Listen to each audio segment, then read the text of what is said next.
ও তো আইসক্রিমের দিকে তাকিয়ে আছে।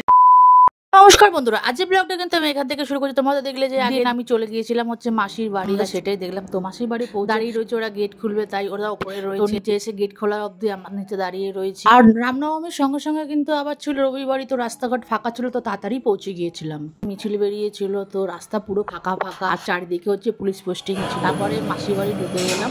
এইবারে কিন্তু এসে অদ্ভুত কোনো ডিস্টার্ব করেনি, কারণ আগে আমি মাসির বাড়ি গিয়ে ঘুরে গিয়েছিলাম হচ্ছে সপ্তাহখানেক আগে, তাই জন্য ওর কিছু স্মৃতিশক্তিতে রয়ে গেছে যে এই বাড়িতে এসেছি। এদিকে আমার মাসির ছেলেও অনেক দায়িত্ব ছিল, অনেক কাজবাজ করে তখন আমাদের সঙ্গে দেখা করতে এলো। তো ওরা ভাই বোনের মধ্যে খাসি ঠাট্টা করতে আরম্ভ করলো। আর এদিকে নিচে হচ্ছে এলাই ব্যাপার, তোমরা দেখতেই পাচ্ছ। আর এই যে বাসন কোষণের যে ব্যবস্থা তোমার দেখছো, আমার মাসি মানে কোন নবকন্যাদের খাওয়াবে বাসনগুলো সব নতুন কিনেছে, যে ডেকোরেশনের বাসন কোনো ভাড়াই করতে দেয়। ইভেন যে ওরা হাতা খুন্তি গুলো আমার মাসিরই দেওয়া নিয়ে ব্যবহার করতে বলেছে। আর এদিকে নিয়ম হচ্ছে যে সব বাচ্চাদের নবকন্যা সেই নবকন্যাদের মাসি নিজের হাতে হচ্ছে আলতা পরিয়ে টিকা পরিয়ে তারপরে হচ্ছে ওদেরকে নিজের হাতে খাওয়াবে। হচ্ছে আমার দুই মেয়েকেও আবার আলতা পরিয়ে দিচ্ছে নিজের হাতে। কঠিন উপোস, যে এটা ভাতে অন্ন পর্যন্ত ওরা খাবে না। আমার মাসির সঙ্গে সঙ্গে আবার মাসির বড় মেয়েও কিন্তু উপোস করেছে। মাসির 8 দিনের উপোস হলে মাসির বড় মেয়ে আবার 9 দিন সেই উপোসটা করেছে। তো আমরা যেতে যেতে কিন্তু একটা বেজে গিয়েছিল। তো মাসি বললো যে আমরা এলেই হচ্ছে সব বাচ্চাদের ডাকবো, কারণ আমরা আসবার সবাই তো আশেপাশের বাচ্চা আছে, তো ডেকে নিয়ে আসা। খেতে বসার আগে মাসি আবার সবাইকে তো আগে দেখলেই যে পায়ে আলতা লাগিয়ে দিল, তারপরে হচ্ছে মাথায় টিকা দিয়ে এরপরে খেতে বসা। এরকম করে করে প্রত্যেকটা 9টা যে বাচ্চা, তো 9টা বাচ্চা তোমরা দেখবে যে আমার ব্লগের মধ্যে 9টা বাচ্চার বেশি হয়ে গেছে। কিভাবে জানি না, তারা নিজেরাই আপনা থেকে চলে এসেছে। এটা হচ্ছে সবই ভগবানের কারণ।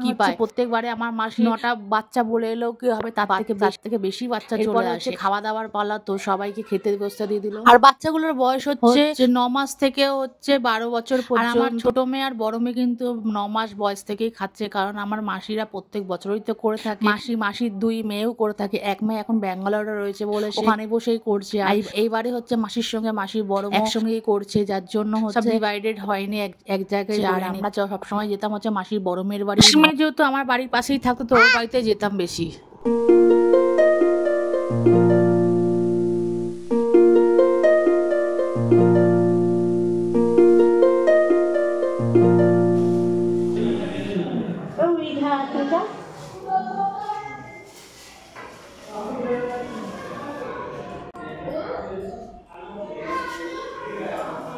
তারপরে মাসি খাওয়ানোর পাশাপাশি আবার বাচ্চাদের জন্য ব্যবস্থা করে, প্রত্যেক বছরই কিছু না কিছু দিয়ে গিফট। আর এই বছরে হচ্ছে ইনভাইটেড রয়েছি মাসির বাড়ি। আমার সঙ্গে সঙ্গে তোমরাও দেখতে পাচ্ছ আমার মাসির বাড়ি নবরাত্রিটা কিভাবে পালন করে থাকে। বাবা এদিকে, বাবা ও তো আইসক্রিমের দিকে তাকিয়ে আছে রে। মাসি মাথায় হাত দাও বিবির। আরে এদিকে মাথায় হাত দে, ব্যাস। আর এদিকে এদিকে এদিকে এটা এখানে রাখ, হ্যাঁ রাখ।